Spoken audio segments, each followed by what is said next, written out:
You have been lying here for a while, telling your mind to be quiet, and watching it grow louder with every passing minute. There is a name for this.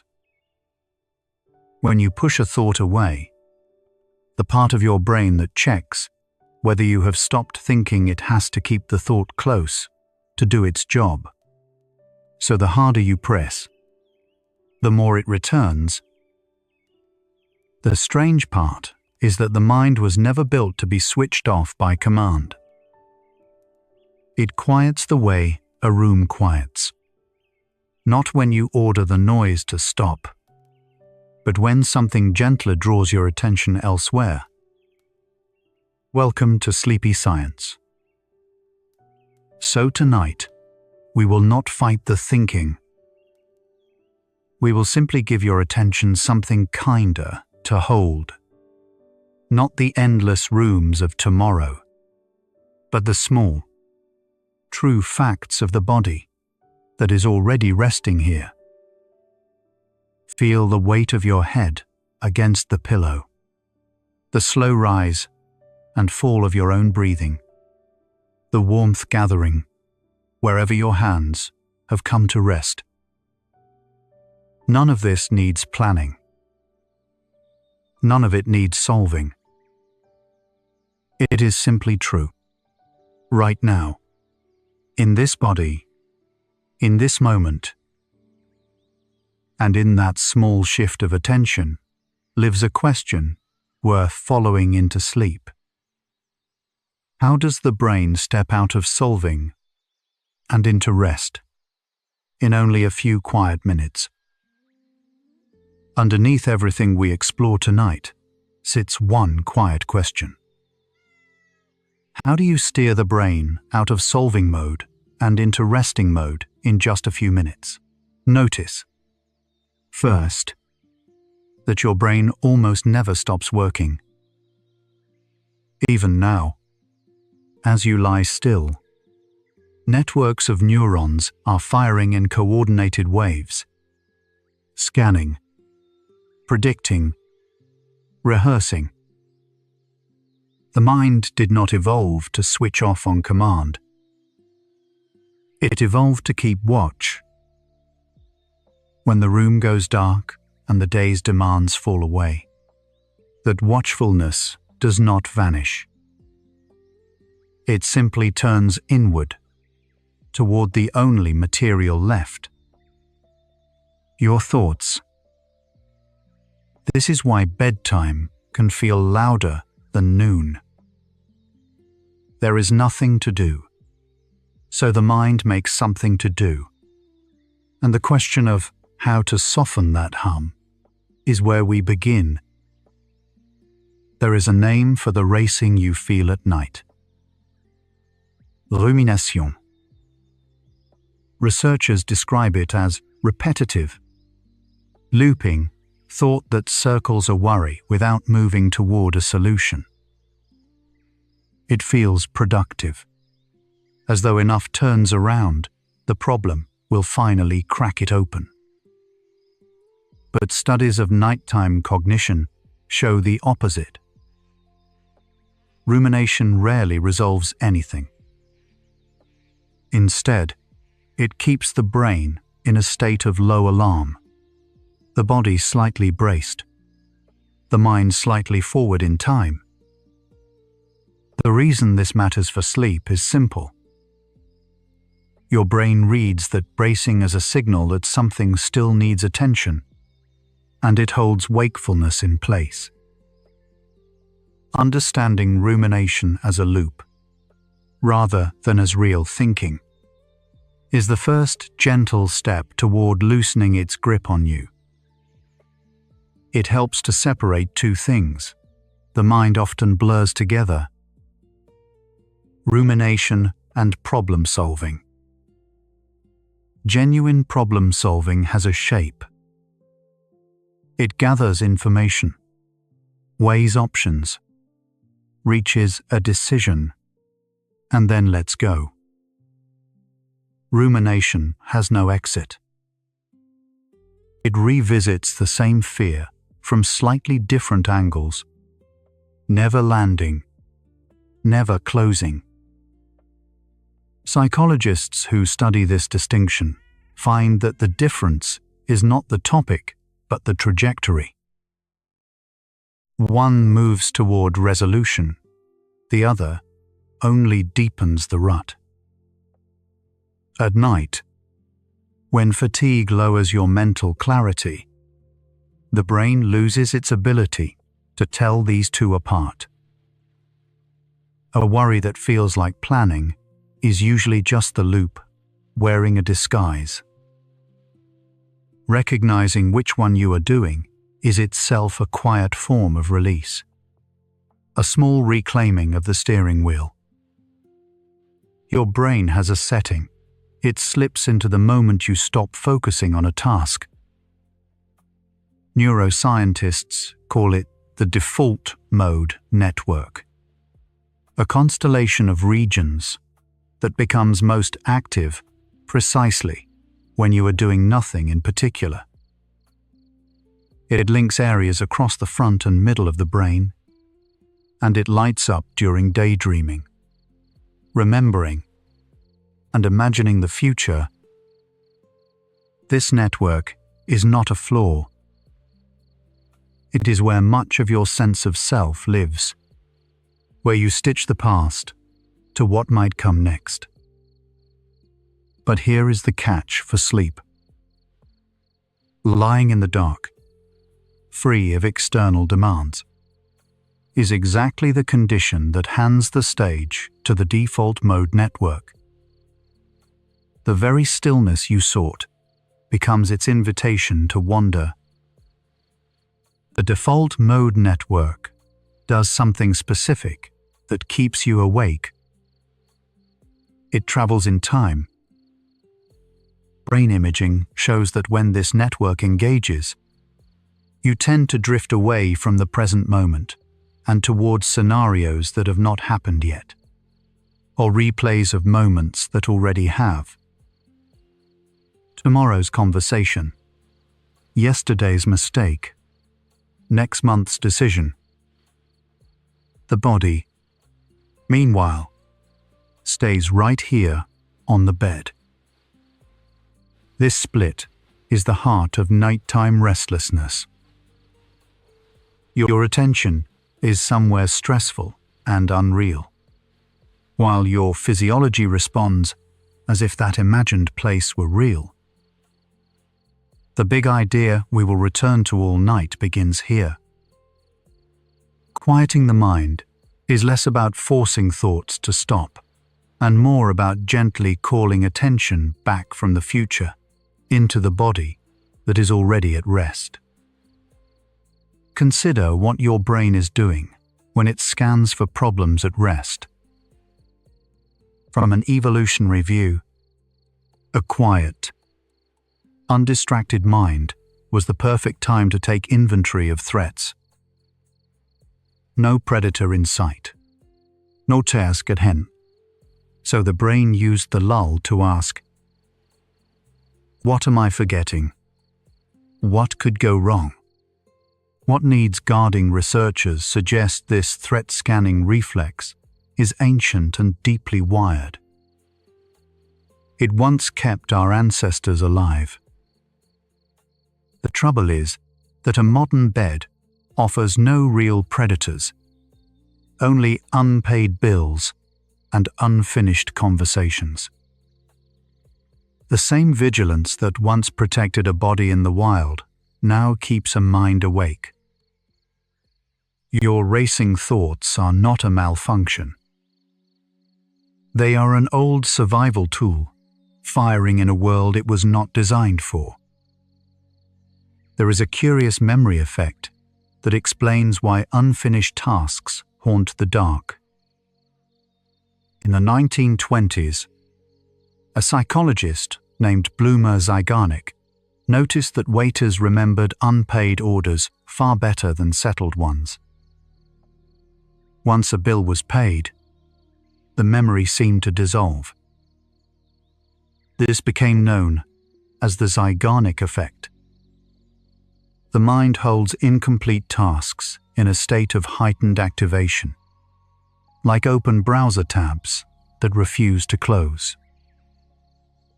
At night, with nothing to distract you, those open tabs surface one by one. The email you never sent, the call you meant to return, the decision you postponed. The brain is not trying to torment you. It is keeping loose threads visible, so they are not lost. Understanding this can soften the self-blame that often makes the racing worse. The Zeigarnik effect offers a gentle clue about how to quiet a busy mind, and modern studies have tested it.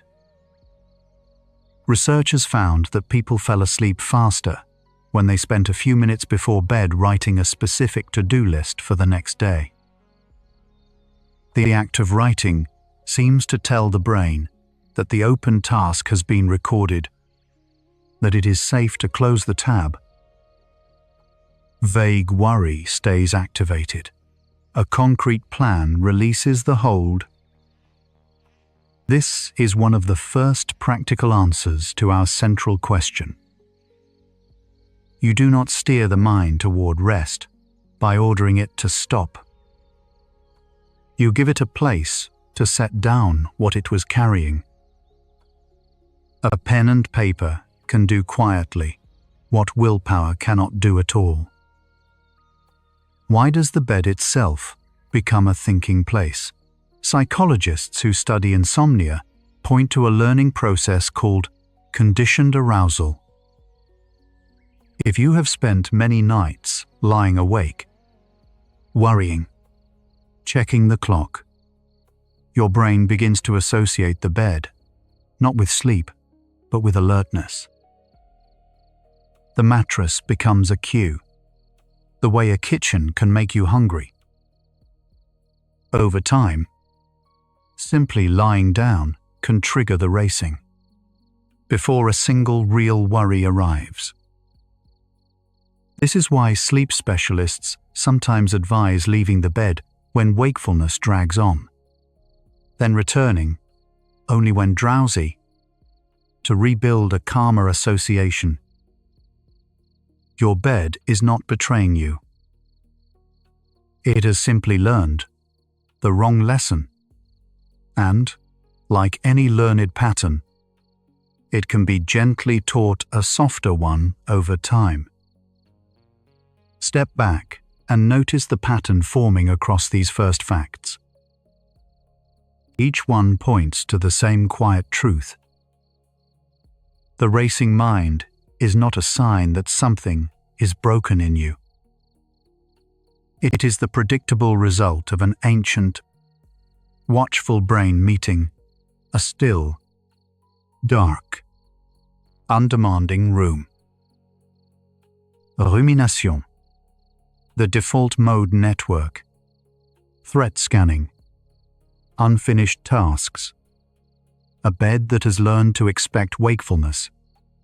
All of them do exactly what they were built to do.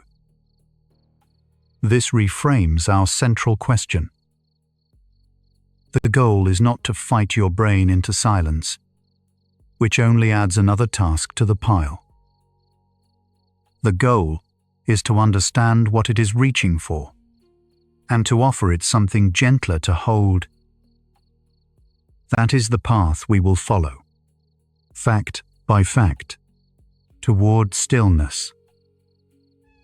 The racing mind has a chemical companion: cortisol. This hormone follows a daily rhythm, peaking in the morning to wake you and falling through the evening to let you drift down. But worry can interrupt that descent. When the mind loops on a stressor, the brain signals the adrenal glands to release more cortisol, nudging the body back toward alertness just when it should be sinking. Studies of people with insomnia often show a flatter, higher evening cortisol curve. This is the physical echo of a racing mind.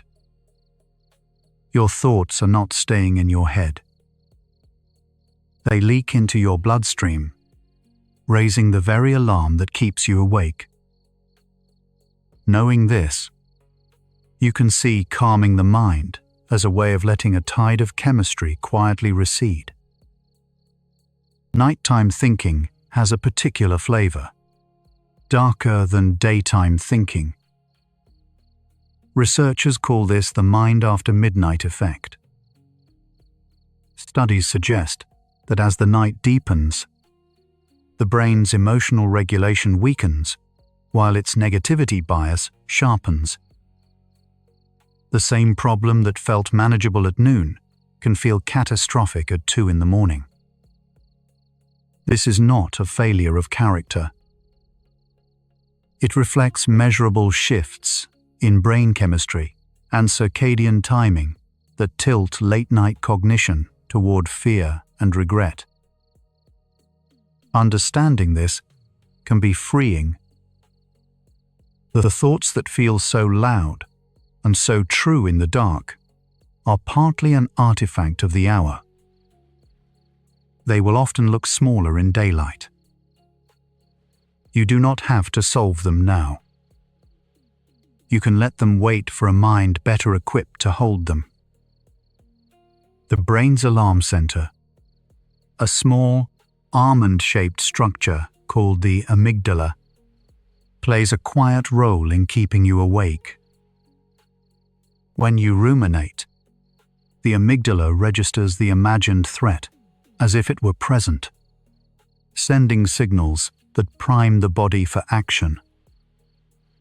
At the same time, the prefrontal cortex, the calm and reasoning part of the brain just behind your forehead, is supposed to soothe that alarm. But fatigue and stress weaken its grip. Neuroimaging studies show that as we tire, the prefrontal cortex loses some of its control over the amygdala, leaving the alarm to ring more freely.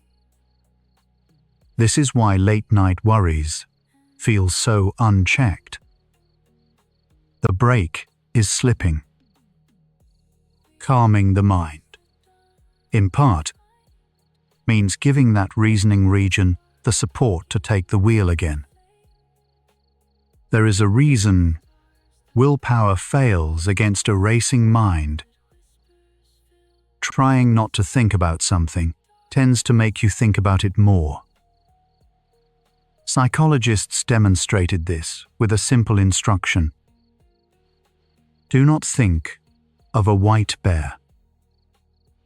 Almost everyone immediately pictures one. This is called ironic process theory. When you command your mind to stop, the part of the brain keeps monitoring whether you have succeeded, and that monitoring keeps the very thought alive. At night, telling yourself to stop worrying becomes another worry. This is why our central question cannot be answered by force. The brain has no stop button you can press. It has, instead, a current of attention you can gently redirect, which is a far kinder skill. If you cannot stop a thought directly, what can you do? The answer that science keeps returning to is redirection. The brain can hold only so much in the spotlight of attention at once. When you fill that spotlight with something steady and present, the looping thought loses its stage. This is the mechanism behind countless calming techniques, from focusing on the breath to feeling the weight of your body on the bed.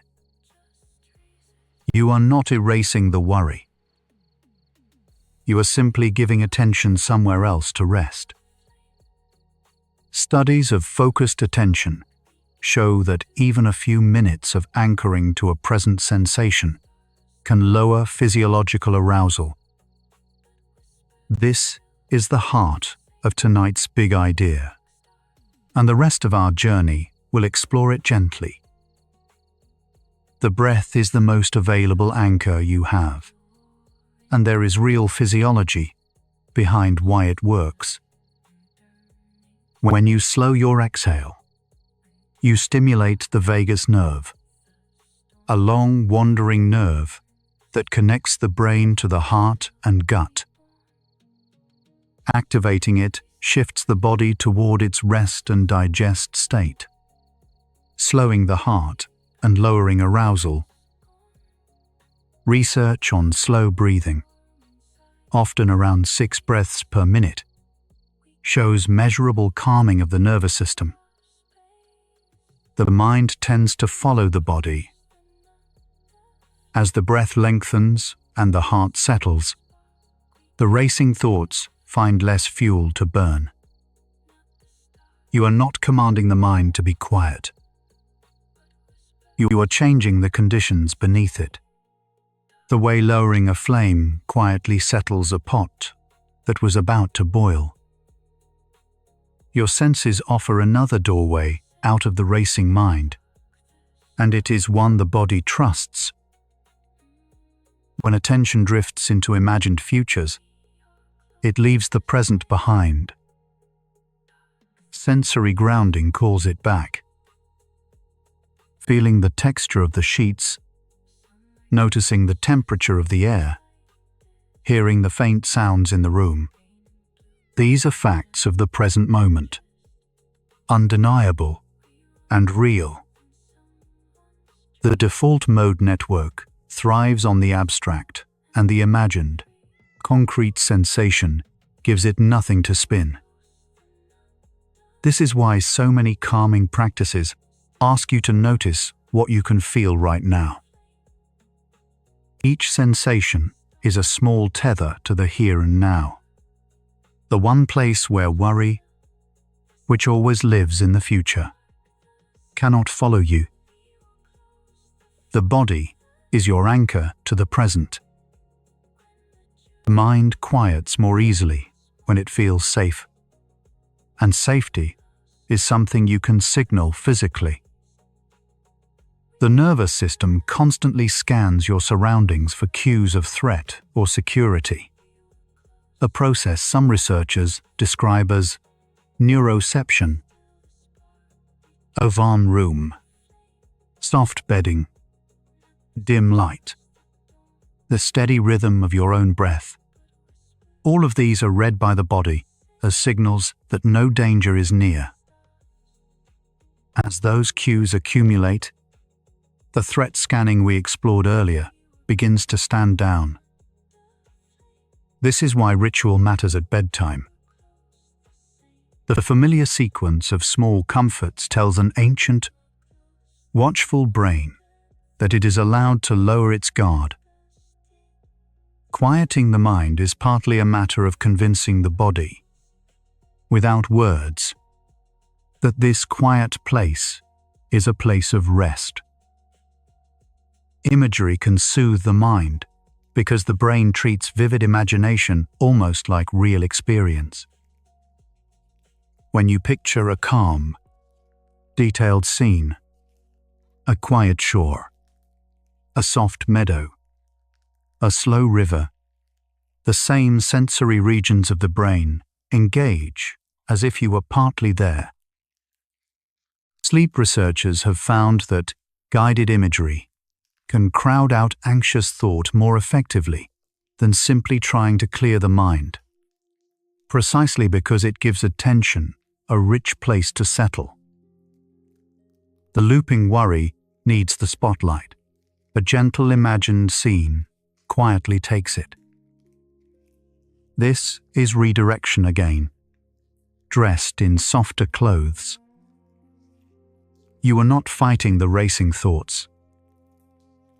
You are inviting the mind into a kinder room and letting it stay there until the body drifts down into sleep. There is power in naming what you feel, and the brain shows us why. In studies where people labeled their emotions with simple words, brain imaging revealed that the amygdala, the alarm center, grew quieter, while the reasoning prefrontal cortex became more active. Researchers call this affect labeling. Putting a feeling into words seems to take some of its raw charge away. At night, this means that silently naming the swirl, calling it worry, or restlessness, or simply thinking, can loosen its hold. You are not suppressing the thought, which we know backfires. You are observing it, giving it a name, and in that small act of distance, the loop slows. Language, it turns out, is a quiet kind of medicine the mind can offer itself. A subtle shift in how you relate to your thoughts can change everything. Instead of being inside the worry, you can learn to watch it pass. Mindfulness research describes this as decentering, the ability to see a thought as a mental event rather than a fact about the world. A worry becomes a cloud crossing the sky rather than the sky itself. Studies suggest this stance reduces the grip of rumination because you stop feeding each thought with belief and reaction. The thought still appears, but you no longer chase it. For the racing nighttime mind, this is a gentle liberation. You do not have to empty your head. You only step back a half step and let the thoughts move through without holding on. Acceptance, strangely, calms the mind faster than struggle. When you lie in bed, frustrated that you cannot sleep, the frustration itself raises arousal, adding a second layer of wakefulness on top of the first. Sleep specialists have observed that the harder people try to force sleep, the more it eludes them, a paradox sometimes called sleep effort. The gentler path is to release the demand entirely, to let wakefulness be acceptable for now, to rest the body without insisting that sleep arrive. Oddly, this easing of pressure is often what allows sleep to come. It removes the very striving that kept the mind alert. There is nothing to achieve here tonight. The permission to simply lie still, awake or asleep, is itself a doorway toward the quiet you are seeking. Rhythm and repetition lull the mind because the brain loves predictability. A steady, monotonous input, the counting of breaths, the slow repetition of a single calming word, the gentle rise and fall of attention, gives the busy mind a simple loop to follow instead of the anxious one. Researchers note that monotony reduces the novelty signals that keep us alert, easing the brain toward drowsiness. This is why repetitive practices feel soothing rather than dull at bedtime. The same machinery that scans for new threats relaxes when nothing new arrives. You are offering the watchful mind a quiet, unchanging meadow to walk in circles, until walking becomes drifting, and drifting becomes the soft edge of sleep. Predictability is one of the kindest gifts you can give a racing mind.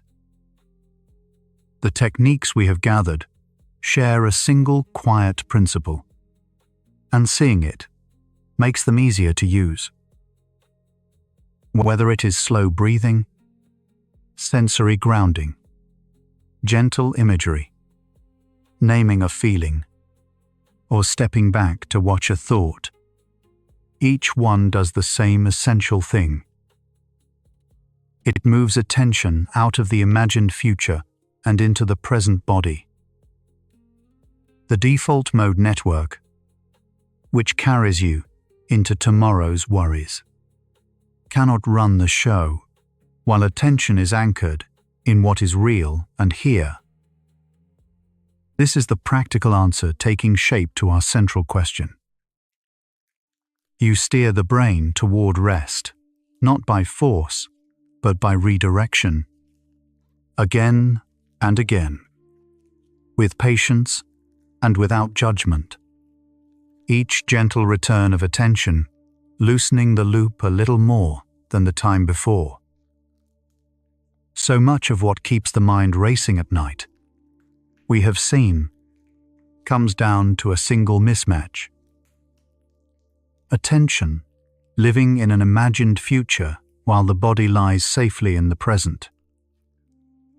The watchful brain, the open tabs of unfinished tasks, the slipping brake on the alarm center, the chemistry of cortisol, all of it intensifies when the mind drifts forward in time. And here, our central question quietly turns. The mind cannot be switched off by willpower, as we now understand, but it can be soothed by where you choose to place your attention. What we have not yet explored is how to make that redirection deep and lasting, how a wandering mind learns to stay. That is where the next stretch of our journey begins. Something is settling now. Your body knows this rhythm. A quiet subscribe, whenever you like, lets another restless mind find this place too. Let's breathe here. The mismatch you just heard about, attention, reaching into tomorrow while your body stays here on the bed, is happening softly in you right now. Feel where you actually are. The weight of your limbs against the mattress. The faint coolness of the air at the edge of the blanket. These are present facts, and the future cannot live inside them. The question we opened is beginning to turn. Maybe quieting the mind was never about silencing it. Maybe it is only about where you let your attention rest. So let it rest here, in the small, undeniable sensations of this moment. Each time the mind drifts forward, there is no failure in it. There is only the soft return. And the next part of the night follows that gentle returning, deeper and slower than before. Rest here for a moment before we go on. There is nothing to solve tonight. The facts ahead will move more slowly now. Like the breath, you have already begun to lengthen, carrying you a little farther from the day and a little closer to sleep. The white bear experiment we met earlier hides a second mechanism worth understanding. The one psychologist, Daniel Wegner, named ironic process theory. Suppression is never a single act. It quietly splits your mind into two workers. One deliberately steers your thoughts elsewhere, toward anything but the bear. The other runs underneath, a silent monitor whose only job is to check whether the forbidden thought has crept back in. To do that checking, the monitor must keep a small image of the very thought alive. So the part of you trying hardest to forget is the part that never lets you. Seeing this hidden monitor at work can loosen the grip a little, because you no longer mistake the searching for thinking. This is why telling yourself to just stop thinking almost never works. Suppression sets up a small monitor inside your attention, scanning for the very thing you wanted to avoid. The monitor runs quietly in the background, and it gets stronger when you are tired, stressed, or trying very hard. That is exactly the state you are often in at night. So the effort of forcing your mind blank can backfire, pulling the unwanted thoughts closer instead of farther. The gentler path is not to fight the thought, but to let your attention rest somewhere else, somewhere soft and present, without declaring war on what is already there. Your nervous system has two settings that explain so much of this. One is the sympathetic branch, the part that prepares you to act, to solve, to respond. It raises your heart rate, sharpens focus, and floods the body with readiness. The other is the parasympathetic branch, the part that slows things down, lowers the pulse, and allows digestion, repair, and rest. These two work like a seesaw, balancing each other through the day. At night, when your mind keeps racing through problems, the sympathetic side is still switched on. Steering toward calm is really about gently tipping that seesaw toward the quieter side. The relaxation response is not just a feeling, it is a measurable physical state. Cardiologist Herbert Benson described it decades ago, and modern studies still confirm it. When the parasympathetic branch takes over, your breathing slows, your blood pressure eases, your muscles soften, and the stress hormones in your blood begin to fall. Oxygen use drops, and the body shifts into repair mode. The fascinating part is that you cannot order this response to happen through sheer will. It arrives indirectly, through what you let go of, not what you force. This is the heart of tonight's central question: how to invite rest rather than command it. Here is why willpower runs out so quickly. Your capacity for focused, effortful control is limited, like a muscle that tires with use. Throughout the day, you make countless small decisions, resist distractions, and manage emotions, all of which draw from the same well of mental energy. By night, that well is often low. So when you lie down and try to force your mind quiet through pure determination, you are reaching for a resource that is nearly spent. This is not weakness. It is simply how attention works. The kinder approach is to lean on rhythm and the body rather than on willpower that has already given its strength to the day. Cognitive load is a useful way to picture this. Imagine your working memory as a small desk with room for only a few items at once. When the desk is crowded with worries, plans, and replays of the day, there is no space left for calm. Trying to add "do not think" on top of that pile only crowds the desk further.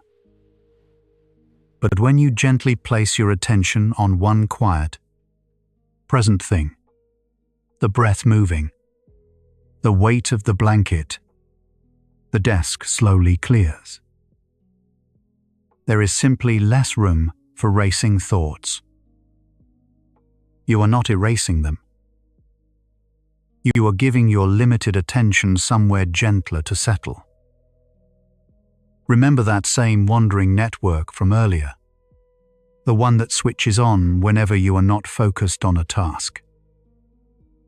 It is the part of you that drifts into the past, rehearses the future, and tells the ongoing story of yourself. It is wonderful for reflection, but at night it can spin endlessly, pulling you into scenarios that have not happened yet. The interesting discovery is that this network quiets when your attention rests on the present moment, on direct sensation rather than imagined story. So shifting from future scenarios to present body facts is not vague advice. It gently turns down the very circuit that keeps you awake. Consider what happens when you try to relax by thinking about relaxing. The thinking itself keeps the analytical mind engaged, the same mind that solves problems and scans for threats. You end up monitoring your own calm, asking, "Am I relaxed yet?" Which is a question that creates tension. This is the paradox at the center of tonight. Relaxation is not a problem to be solved, and the problem-solving mode cannot deliver it. The way through is to let attention drop out of thinking and into feeling, into the slow, simple facts of the body. The mind cannot be argued into stillness, but it can be soothed into it. Your breath is a rare bridge between the two nervous system branches. Most of the body's automatic functions, like heart rate or digestion, run beyond your direct control. But breathing is different. It happens on its own, yet you can also gently guide it. When you let your exhale grow a little longer than your inhale, you send a quiet signal along the vagus nerve, the main pathway of the calming branch. That signal nudges the heart to slow and the body to soften. This is why slow, easy breathing works when willpower fails. You are not forcing calm. You are speaking to the nervous system in the only language it truly listens to. There is a reason racing thoughts feel so physical. When the sympathetic branch is active, it does not only speed the mind, it tightens the body. The jaw clenches, the shoulders rise, the stomach knots. The brain reads these bodily signals and concludes that something must be wrong, which produces more anxious thought, which tightens the body further. It is a loop that feeds itself. The gentle way to interrupt it is from the body's side, by softening a muscle, by letting the shoulders drop. The mind notices the body easing and slowly concludes that perhaps, after all, there is nothing here that needs solving tonight. Attention works a little like a spotlight, and you have some say over where it points. You cannot easily make the stage go dark, but you can choose what the light rests upon. When the spotlight lands on tomorrow's worries, those worries grow vivid and loud. When it rests, instead, on the simple sensation of air at your nostrils or the warmth of your hands, those become what fills your awareness. Nothing is forced away. The worries do not vanish. They simply fall outside the circle of light. This is the quiet skill behind steering the mind, not pushing thoughts out, but choosing gently and again where the light falls. Studies of people who practice present-focused attention show real changes in the brain over time. The regions tied to alarm and reactivity become less easily triggered, while the regions tied to steady, present awareness grows stronger. What this means is that calm is not only a momentary state, it is a skill the brain can learn. Each time you guide your attention from anxious story back to present sensation, you are strengthening that pathway, just slightly. You do not need to do it perfectly. The wandering is part of it. The returning, again and again, is the gentle practice that slowly teaches your mind a new and quieter way to rest. Notice how often the advice to relax is given as a command, as though calm were a switch. But the science keeps pointing the other way. The parasympathetic state arrives through permission, not pressure. It is allowed, not achieved. This is why warm baths, slow music, and soft light help so much. They do not force anything. They simply remove the signals of threat and create conditions where the calming branch can rise on its own. Your body already knows how to rest. It has done so every night of your life. Tonight, your only task is to stop sending the small signals that tell it to stay on guard. There is a quiet kindness in understanding all of this. If you have ever lain awake, frustrated that you could not make your mind be still, none of that was a personal failing.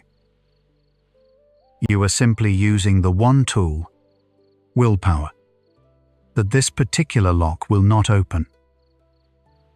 The mind cannot be switched off by force, because force is itself a form of arousal. It can only be soothed, indirectly, by where you let your attention rest. The harder you have tried over the years, the more clearly this explains those long nights. And there is relief in it, because it means the gentler way was always the right one. So the pattern across all of this becomes clear. Every path that works leads away from effort and toward attention, away from the future and into the present body.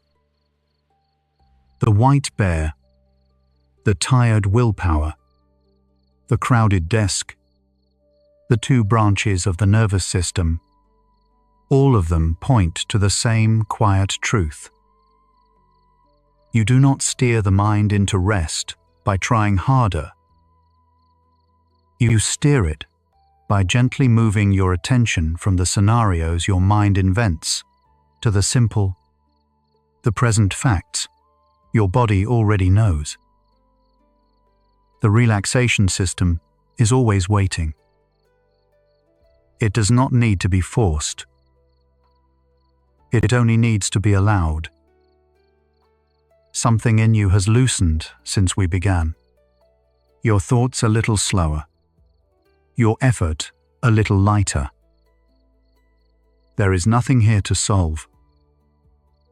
Let your shoulders drop, just slightly, and feel the breath move on its own. We have been wandering together through one quiet question. how to ease the mind from solving into resting, not by force, but by where attention falls. Take a slow breath now. Let the next one be a little softer. We'll keep going, gently. Attention behaves less like a floodlight and more like a narrow spotlight. At any given moment, your brain can hold only a small slice of the world in clear focus, while everything else fades into a dim background. Neuroscientists describe this as a limited capacity system, shaped by networks in the prefrontal cortex and the parietal lobe. The spotlight can swing quickly, but it cannot widen to cover everything at once. This is why a racing mind feels so consuming. The beam has locked onto worry and is pouring its limited light there. Understanding this changes the goal. You are not trying to switch off the mind. You are simply choosing where the single beam of attention points. When your thoughts drift toward tomorrow, your brain is not perceiving anything real. It is simulating that same wandering network from earlier, the one that quietly takes over during rest, builds imagined scenarios out of memory and prediction. These simulations feel pressing, yet they are made of abstraction, not sensation. There is no actual meeting in the room, no actual conversation happening now. This matters for quieting the mind. Abstract future thinking lives in one mode of processing, while the felt sense of your body lives in another. By gently moving the spotlight from the imagined to the physical, you starve the simulation of the attention it needs to keep running. The brain cannot fully run two demanding tasks in the same channel at once. This is the heart of why grounding works. Rumination is an effortful, language-heavy process. It recruits the same limited attentional resources needed to notice fine physical detail, such as the exact temperature of the air on your skin. When you direct attention toward a precise present sensation, you are not suppressing the worry. You are occupying the very pathway the worry was using. The thought does not get shouted down. It simply loses its fuel. This is redirection, not force, and the difference is what makes it gentle enough for sleep. Present moment sensation is processed largely through interoception, the brain's sense of its own internal state. The insula, a fold of cortex deep in the brain, maps signals from your heartbeat, your breath, the subtle pressure of the mattress beneath you. These signals are concrete and continuous. Unlike a worried thought, they require no story to exist. When you place attention on the rise and fall of your own breathing, you hand the spotlight something steady to rest upon. The mind quiets not because you commanded silence, but because you offered it a real, unchanging anchor instead of an imagined and shifting one. Researchers have found that naming a sensation can soften the grip of a runaway thought. When you silently note warmth in your hands or the weight of your legs, you engage regions involved in deliberate, present, focused attention. This quietly pulls activity away from the self-referential default mode network that fuels worry. the effect is not magic. It is the limited spotlight, obeying its nature. It can only shine in one direction at a time. By choosing a plain physical fact, you give the beam somewhere honest to go. The future scenario, left in darkness, begins to dim. The question of how to steer the brain starts to answer itself through where you aim. Grounding is often misunderstood as pushing thoughts away. Suppression actually backfires. Studies on thought suppression show that trying not to think of something tends to make it return more strongly. A rebound effect.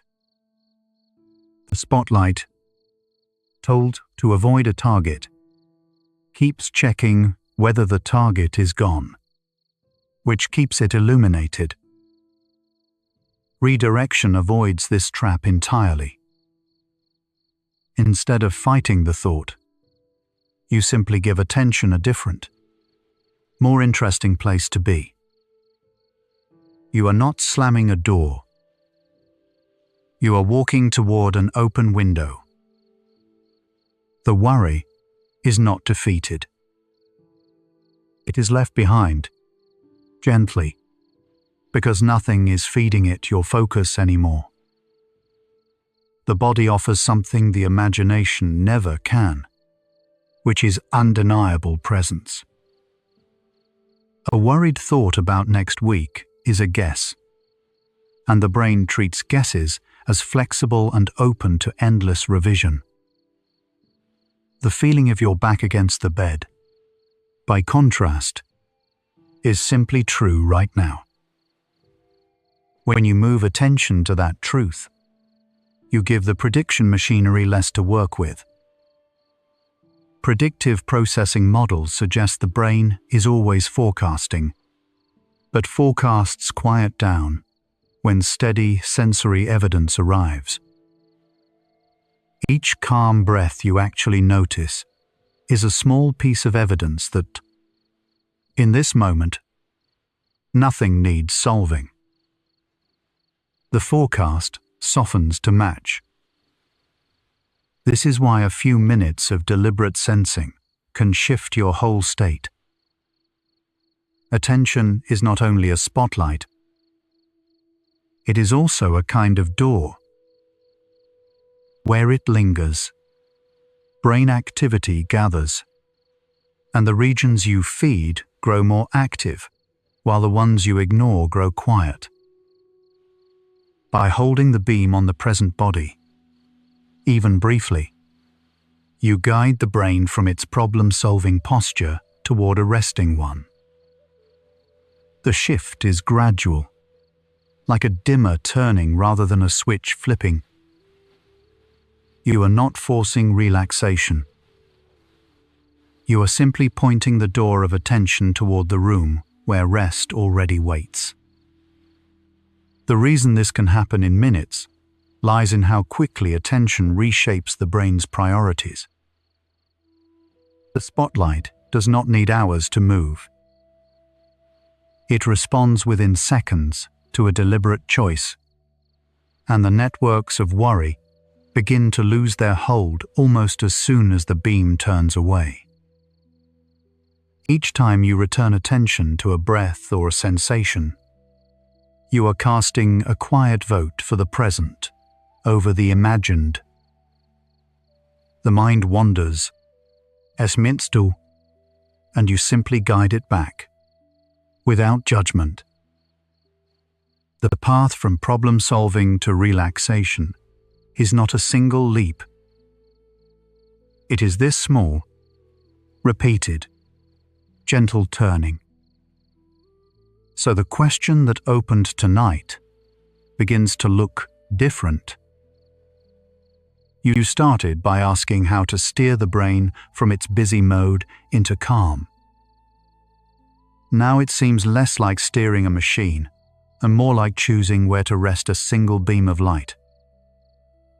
The mind was never meant to be switched off by will. It is soothed by attention, finding something present and true to hold. What remains is to see how this quieting, practiced gently and often, settles into something deeper than a trick, into a way of being with your own restless mind. You just heard that quiet is not a switch, but a beam of attention, finding something true to hold. Let it rest now on the simple weight of your body. Notice your breath. Nothing here is asking to be solved. There is a simple practice called the body scan, and it works by giving your attention a slow, gentle route to follow. Instead of trying to stop your thoughts, you move awareness from your toes upward, pausing at each part of the body. The reason this quiets the mind is mechanical, not magical. Attention has limited bandwidth, and tracking physical sensation occupies the same circuits that would otherwise rehearse tomorrow. You are not emptying the mind. You are simply giving it something present and harmless to hold. The scenarios that felt pressing grow fainter, not because you defeated them, but because you stopped feeding them your focus. Notice the weight of your body where it rests right now. That single observation is a doorway into sensory grounding, a technique researchers study for its calming effect.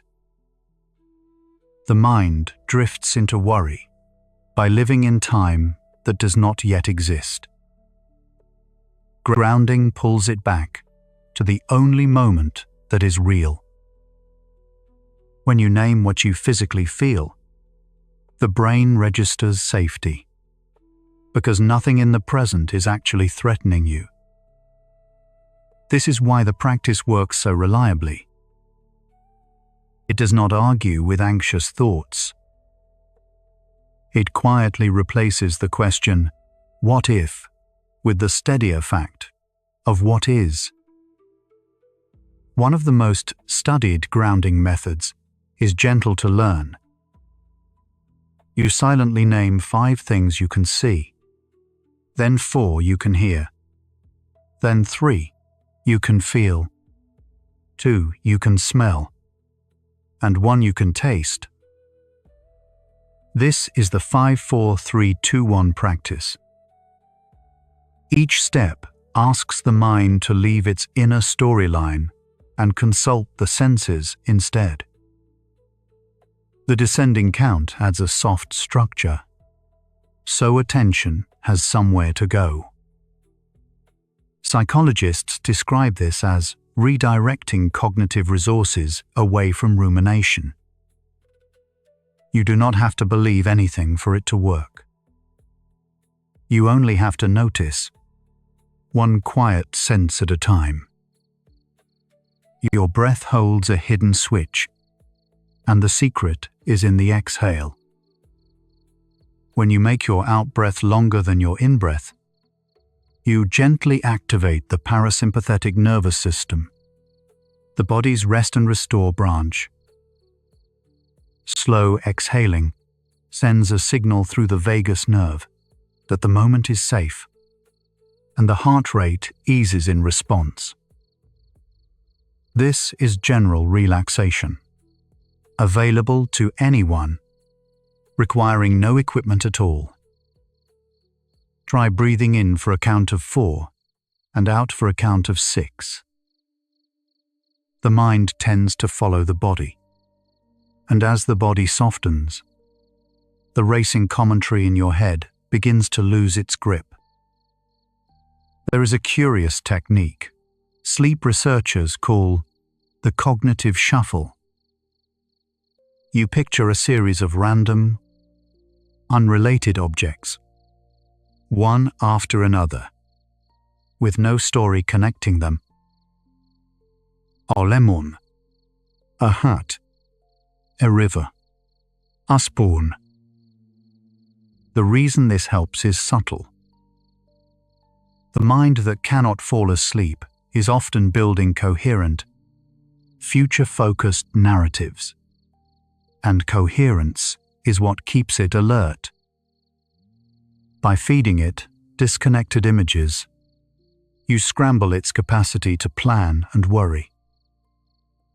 This gentle nonsense mimics the loose, drifting imagery the brain naturally produces at sleep onset. You are not forcing rest. You are imitating the conditions under which rest tends to arrive on its own. When a thought keeps returning, you can try simply naming it. Psychologists call this labeling, and it has a measurable effect on the emotional brain. Instead of being swept into the thought, you observe it and quietly say, "This is planning," or "This is worry." Brain imaging suggests that putting feelings into words can soften activity in the amygdala, the region that drives alarm.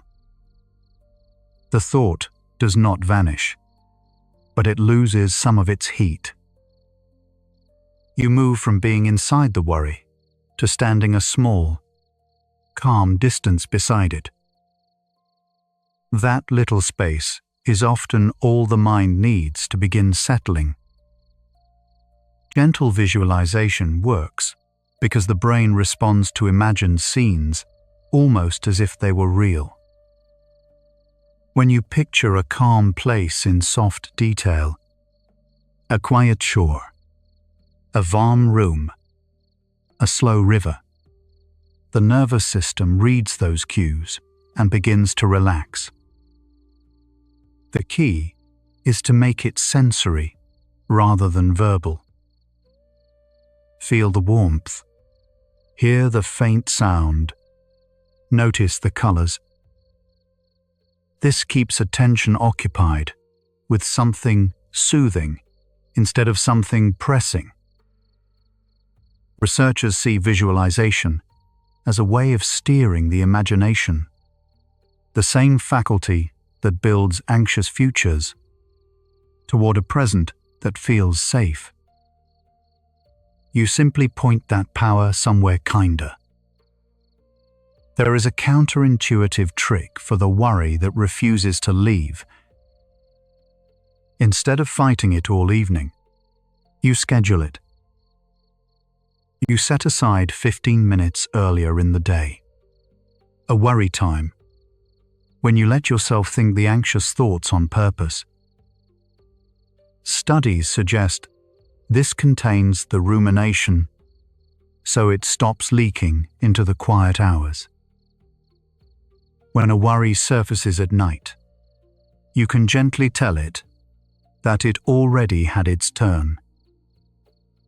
The mind, oddly, tends to accept this. You are not denying the concern. You are giving it a proper place, so it no longer demands the whole night for itself. Sometimes the harder you try to sleep, the more awake you become. There is a technique that turns this around, called paradoxical intention. You gently give yourself permission to stay awake, lying calmly with your eyes closed, not trying to drift off at all. The reason this helps is that the effort to sleep creates pressure, and pressure creates arousal. By removing the goal, you remove the strain. Sleep researchers have found that letting go of the demand can quietly invite the very rest you were chasing. It is a soft reminder that the mind unclenches best when nothing is being demanded of it. Counting works, but not for the reason most people think. It is not the numbers that soothe you. It is the way slow, rhythmic counting occupies the verbal mind, the same inner voice that narrates your worries. When you count your breaths gently, 1 on the inhale, 2 on the exhale, you give that voice a simple, looping task.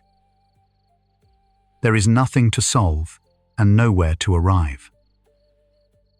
The repetition becomes a kind of soft metronome for attention. Researchers describe this as anchoring, giving the wandering mind a steady point to return to whenever it drifts off into the future again. Progressive muscle release is built on a quiet truth. The mind and body share one nervous system.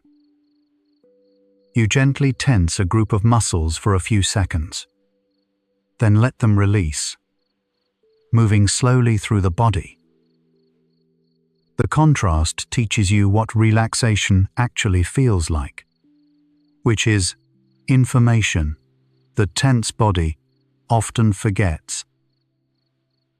As muscles loosen, the brain receives a steady stream of all is calm signals from the body. This is why the racing mind tends to slow alongside the softening shoulders and jaw. You are not thinking your way to peace. You are letting the body lead the mind toward it. Your jaw, your hands, and your shoulders often carry tension you never chose to hold.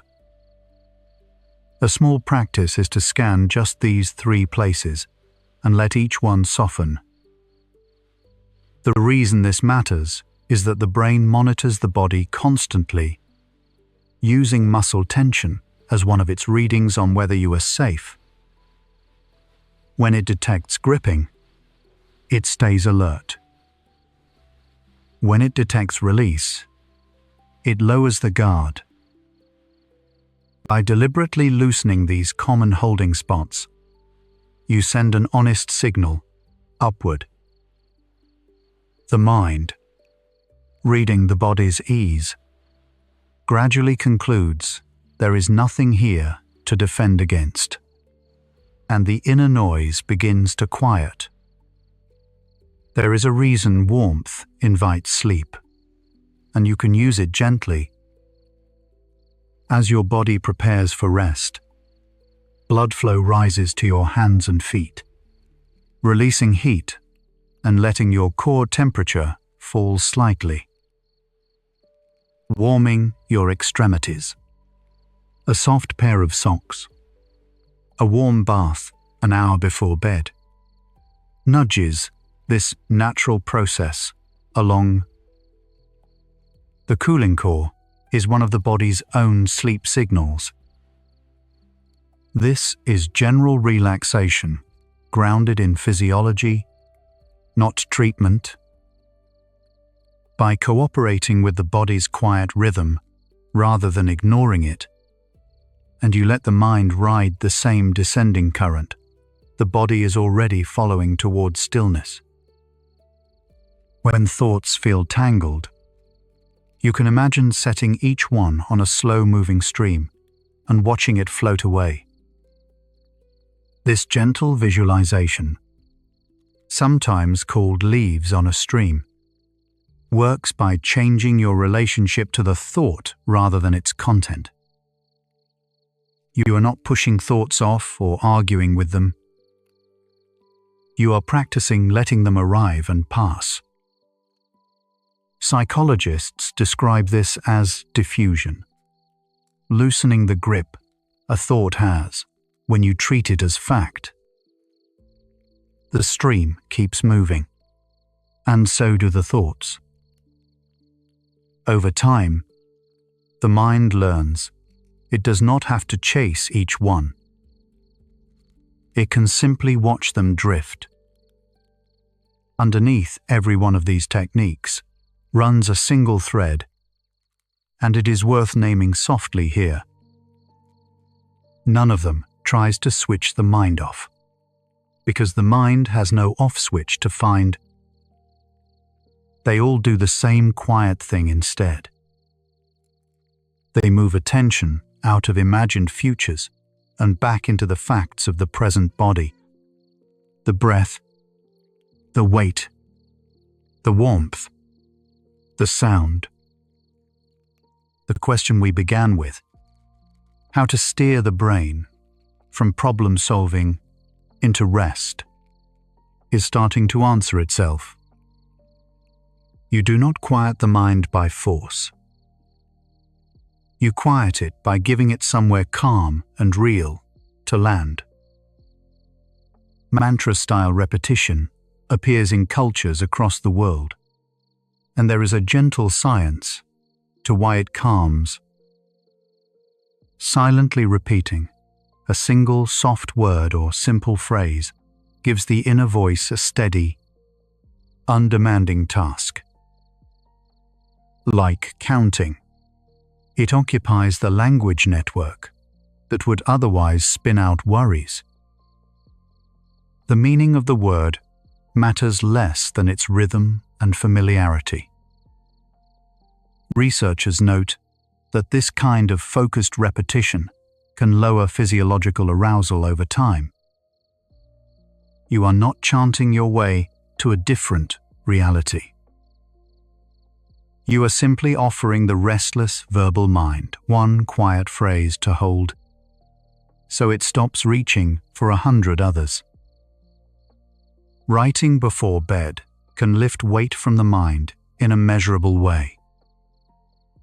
When you jot down tomorrow's tasks or the thoughts circling in your head, you transfer them from your overloaded attention onto the page.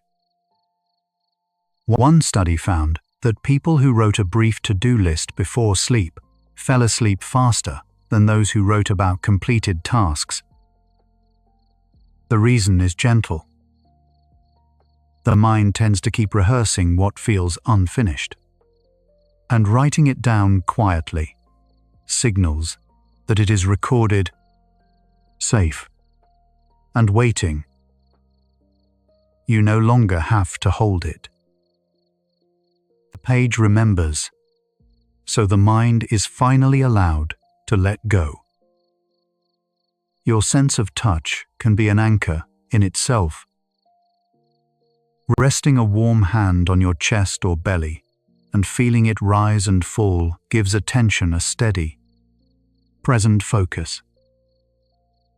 This works through the same principle as grounding, but it adds the soothing element of gentle, self-directed pressure. The body reads warmth and steady contact as signals of safety, much like the comfort a child feels when held. As the breath moves under your hand, the mind has a simple, real thing to follow. The imagined future loosens its pull, replaced by the plain, calming fact of your own quiet breathing. Sound can guide a busy mind toward stillness, and the brain has a known preference. Steady, soft, unchanging sound. Rain, distant waves, a low hum, gives attention something continuous to rest on without demanding interpretation. Researchers find that gentle, broadband sound can mask the sudden noises that startle the brain back to alertness. The mind, no longer scanning for meaning, settles into the steady texture. The key is consistency over content. You are not entertaining the mind. You are offering it a smooth, even surface to lean against, so the sharp edges of thought have nothing to catch on as you drift.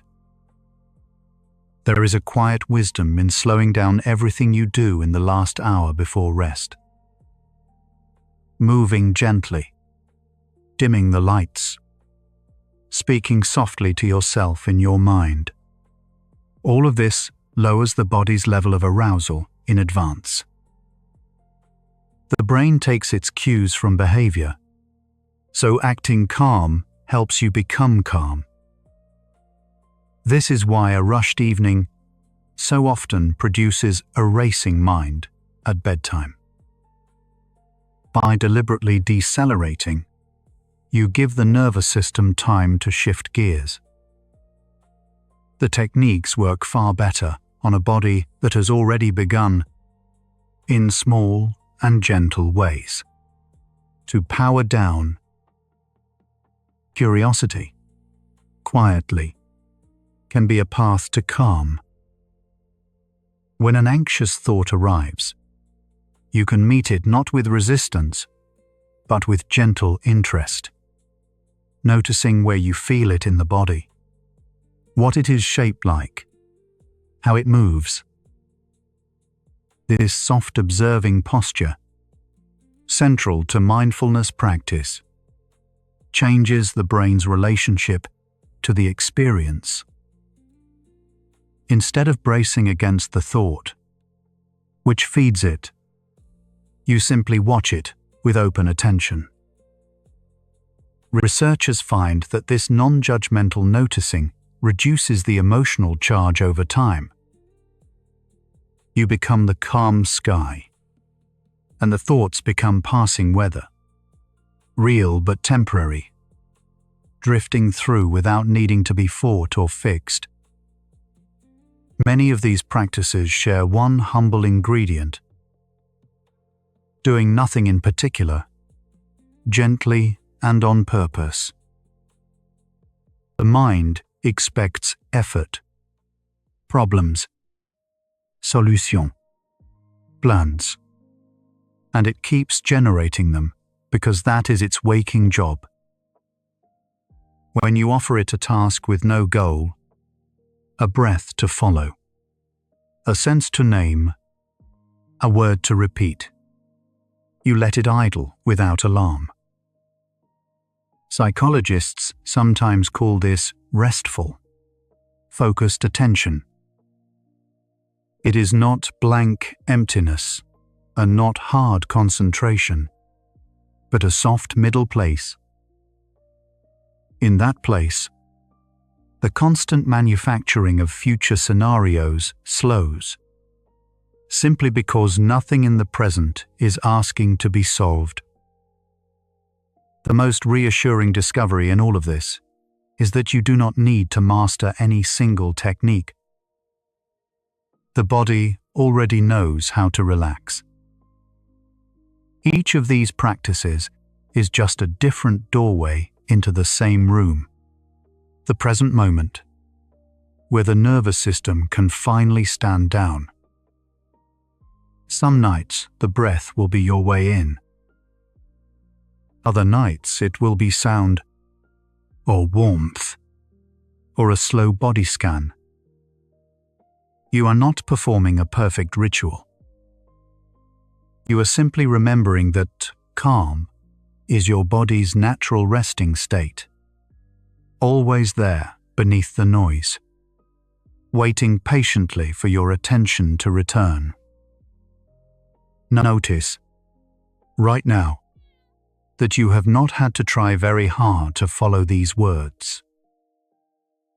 Your attention has simply rested on each gentle idea as it arrived. That is the quiet skill underneath every technique, and you already have it. The mind does not need to be controlled, only invited home. As you have listened, the breath has likely slowed, the body grown a little heavier, the pressing thoughts a little farther away. None of it required force. It required only a soft, steady place for attention to settle, and you have been giving yourself exactly that, one calm moment at a time. Here is what this hour has been quietly revealing. gathered into one idea. The mind cannot be switched off by willpower, because the harder you push against thought, the louder it grows. What soothes it is not effort, but redirection. The simple act of moving attention out of imagined futures and into the plain facts of the present body. Every technique you have heard, the breath, the body scan, the named thought, the soft sound, is a single principle wearing different clothes. You do not silence the mind. You give it something real and present to rest upon. And in that resting, it grows still. The naming you just heard about is already at work in you. A thought arrives, and instead of chasing it into tomorrow, your attention drifts back to the slow rise of your own breath. You don't have to make this happen. The mind is simply doing what it was shown, leaving the future and landing here, in the warm, present weight of your body. There is nothing left to solve tonight. Let attention rest where it already is, and let the stillness gather on its own. There is a quiet science behind letting a thought pass without chasing it. When a worry rises, and you simply notice it instead of arguing with it, brain imaging shows the emotional centers settle faster than when you try to push the thought away. The act of naming what you feel, even silently, even with one soft word, lowers the alarm. You are not failing when thoughts drift in. You are watching weather move across a sky that stays open. The sky does not hold the clouds. It only lets them pass.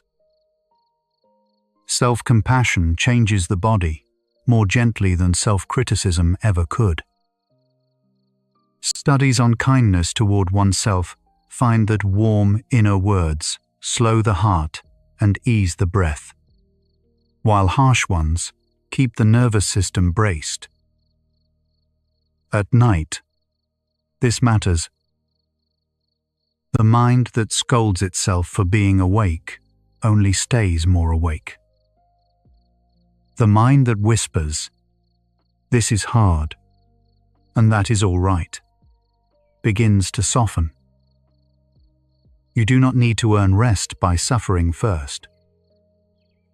You are allowed to be gentle with yourself.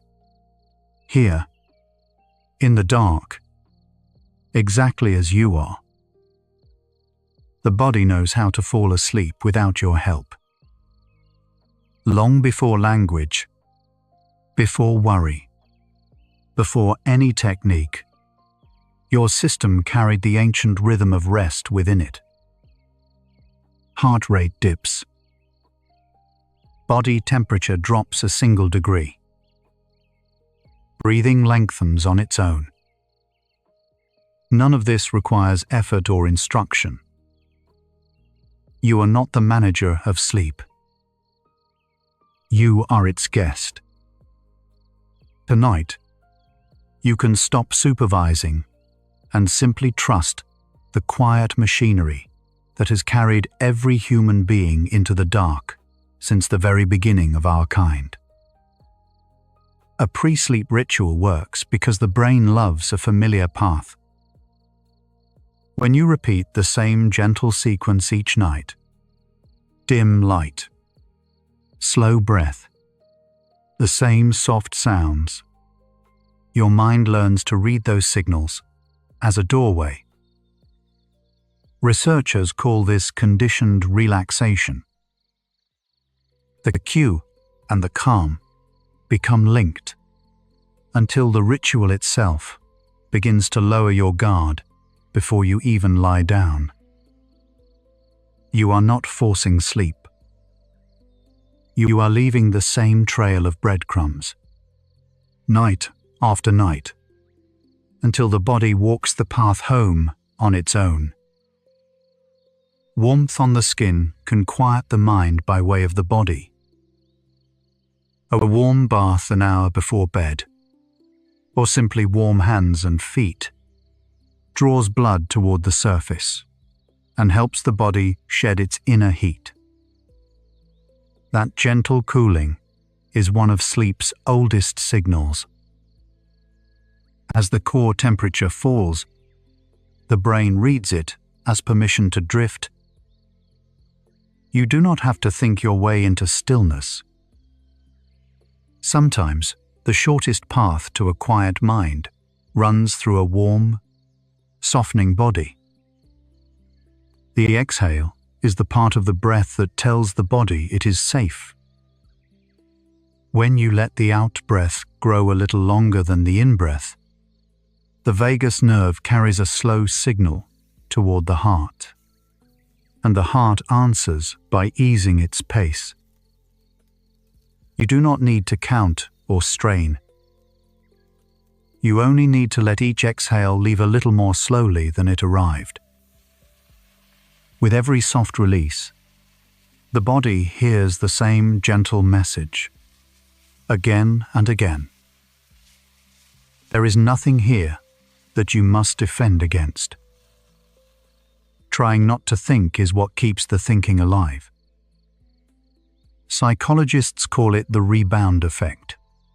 The harder you push a thought away, the more often it returns. The mind treats the effort as importance. But attention is gentle by nature when you let it be. Instead of fighting a thought, you can let your focus rest somewhere kind. The weight of the blanket, the cool of the pillow, the slow tide of breath. The thought does not have to leave. You simply stop feeding it your strength. Gratitude, even small and quiet, shifts the mind toward rest. When people bring to mind one or two simple things they are thankful for before sleep, the mind tends to ease toward rest rather than rehearsal. The reason is gentle. Gratitude crowds the doorway, leaving less room for tomorrow's worries to enter. You do not need a long list. One warm thing, a kind word, a soft bill. This quiet hour is enough to turn the mind toward the side of stillness. Your mind drifts naturally toward sleep in small descending steps, not one sudden fall. Researchers watching the brain at the edge of sleep see thought loosen into strange, drifting images. A phrase, a color, a half sentence that makes no sense. This is called the hypnagogic state, and it is a sign of letting go, not of failing. If your thoughts begin to wander into the odd and the dreamlike, do not pull them back. That softening is the threshold. You are already crossing it. The mind quiets faster when it stops measuring how quiet it is. The moment you ask, "Am I relaxed yet?" you wake the very part of the brain you were trying to settle. Sleep arrives sideways, when attention loosens its grip and stops checking. This is why the gentlest approach works best. You are not aiming at sleep like a target. You are simply lying in the dark, letting whatever comes, come, and in that unguarded ease, the mind slips beneath the surface without ever noticing the moment it left. Slow, Ambient sound can carry a busy mind towards stillness. Gentle, unstructured sounds, soft rain, distant waves, a low, steady hum, give the listening brain something easy to rest on, without sharp edges to snag attention. Researchers find that steady background sound can shorten the time it takes to fall asleep, partly by smoothing over the sudden silences where worry likes to speak. You do not have to empty the room of sound. You can let a soft, even tide of it hold your attention loosely, like a hand. Acceptance loosens the body in a way that struggle never can. When people stop resisting the fact that they are awake, when they let go of the fight to force sleep, sleep studies show they often drift off sooner than those who keep trying. The struggle itself is a kind of arousal. The moment you allow this exact night to be what it is, the muscles unclench, the breath deepens, and the doorway widens. You are not giving up. You are setting down a weight you were never meant to carry. The mind has a built-in tide that pulls toward rest roughly every 90 minutes. Even in daylight, attention rises and falls in slow waves. And at night, these waves deepen into the gates of sleep. If sleep does not come at once, another wave is always rising behind it, carrying its own quiet invitation. You do not have to catch this one perfectly. You can simply float, knowing the tide returns, again and again, and that one of its gentle swells will carry you under when you stop holding the shore. Picturing a calm, familiar place can guide an anxious mind into stillness. When people imagine a soothing scene, a quiet shore, a soft room, a slow path through trees, in rich sensory detail, they fall asleep faster than when they simply try to clear their minds. The brain cannot easily walk an imagined path and rehearse tomorrow's worries at the same time. You do not have to silence your thoughts by force. You can simply give them somewhere gentle to wander, until the wandering itself turns into a dream. Underneath everything we have explored tonight lies the heart of it. The mind was never a switch you could turn off by force, and it never needed to be. It is soothed, the way a frightened animal is soothed, not commanded into calm, but met with patience until it settles. Each breath, each kind word, each gentle place you turn your attention is not a weapon against your thoughts. It is an open hand. The harder you tried, the louder the mind grew. The softer you become, the quieter it learns to be. Your attention is the one part of the mind you can gently move, and where it rests, the rest of you follows. You cannot order a thought to vanish, but you can choose to lay your focus on the rise and fall of breath, the warmth of the bed, the dark behind closed eyes. The mind does not empty. It simply turns, the way a face turns toward the light. And, as attention settles on the present and the physical, the future loosens its grip, one soft moment at a time. The present moment is the only place the racing mind cannot follow. Worry lives in the future. Regret lives in the past. But the breath, the heartbeat, the weight of your body, all live only in now. When you rest your attention on a single present sensation, the storytelling mind quiets, because it has nothing left to narrate. You are not fighting your thoughts away. You are simply standing somewhere they cannot reach. This breath, this stillness, this one unhurried instant that asks nothing of you at all. Kindness toward yourself at night is not weakness. It is the deeper form of strength. The mind that has been hard on itself all day can finally lay that hardness down. Each thought that drifts in does not need to be judged or solved. It can simply be noticed, the way you might notice a passing sound, and then let go.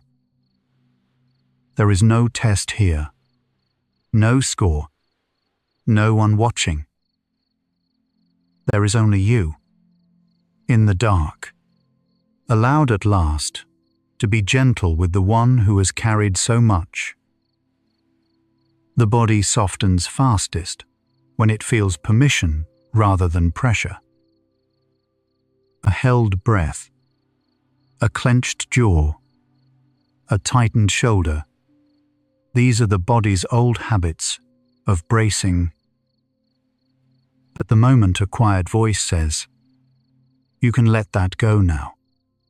The muscles begin to release on their own. You do not have to relax each part by effort. You only have to allow it. Permission travels through the body like warmth through water, slow and complete, until even the smallest tension remembers how to rest. Trust is the final ingredient that lets a quiet mind become sleep.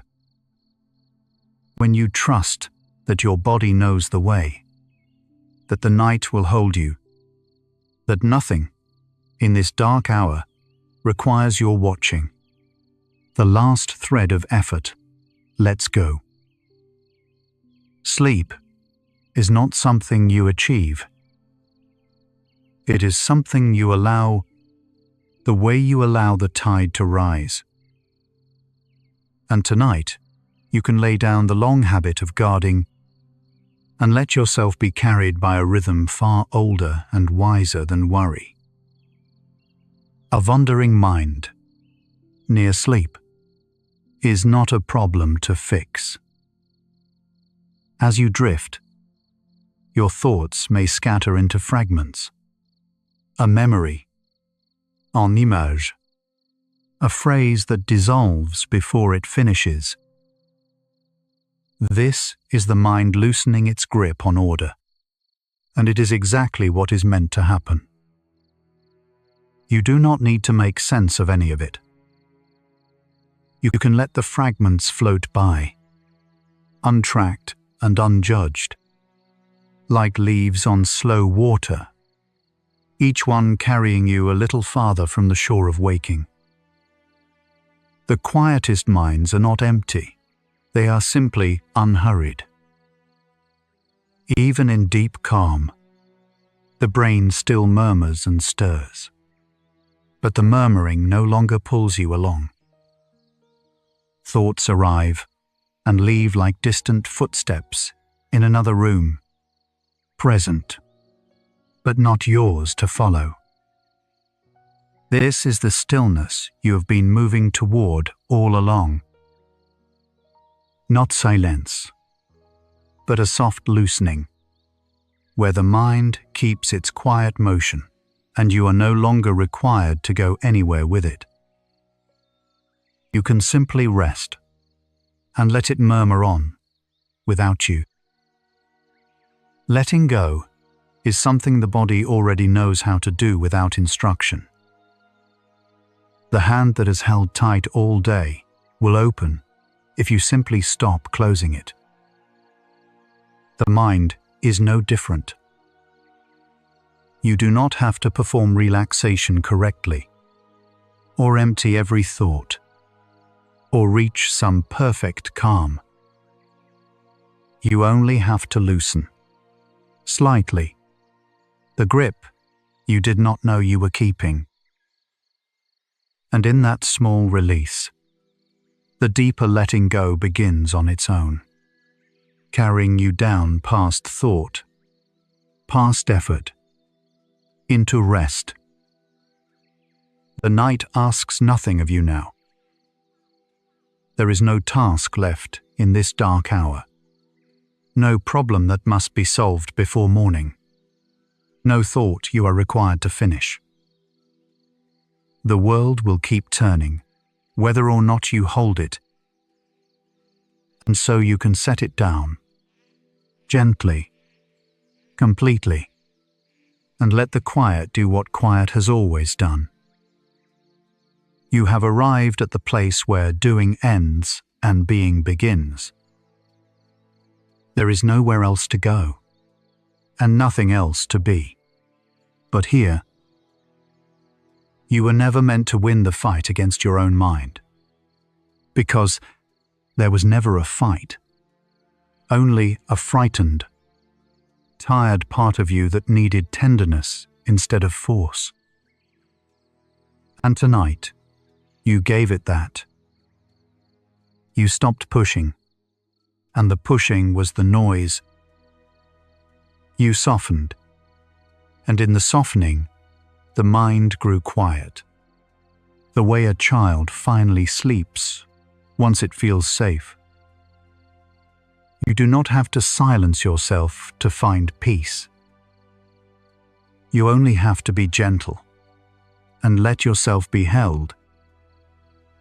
100 facts ago, the mind felt like a switch you could not find, and a current of thought that ran faster the harder you tried to stop it. Now, the picture has turned over completely. We followed the exhale as it slowed the heart through the vagus nerve, and watched the rebound effect prove that pushing a thought away only calls it back. We saw the body cool a single degree and read it as permission to drift. What began as a search for an off switch became something softer. The discovery that the mind is not commanded into calm, it is gently allowed into it. The mind cannot be switched off by willpower. It is soothed when you turn your attention from tomorrow's scenarios to the simple facts of the body, here and now. You carry that tonight, the quiet, knowing that softness reaches what force never could, and that you were always allowed to stop fighting. If these gentle hours helped your racing thoughts finally loosen their grip, a soft like, subscribe, or share leaves this quiet doorway open for someone else lying awake tonight, still trying too hard to rest. One quiet tap, one sleepy soul at a time. Right now, the longer exhale you have been letting go is still quietly slowing your heart, with no effort left from you. The mind has loosened its grip the way a tired hand opens in sleep. The thoughts, still murmuring somewhere far off, no longer asking you to follow. Let your whole being settle into that softening. You were never meant to wrestle yourself into peace, only to stop wrestling and let the gentleness do the rest. There is nothing to quiet now. The quiet has already arrived, and it is holding you. You can let these last thoughts dissolve now, like ripples on dark water, smoothing out until the surface goes still and the depths grow quiet beneath them. Let your body grow heavy where it rests. If sleep comes, let it carry you somewhere. You no longer have to hold anything at all. The sleepy science dreams hours have been learning, night after night, how a tired mind finally lets go. The next hour follows a quieter question still. What the body does in the deep, untroubled dark, once the mind has fully released its watch. That hour is waiting whenever you are ready. But if your eyes are closed, stay there. Rest now. You did not have to win tonight. You only had to be gentle, and you were. Sleep well. Good night.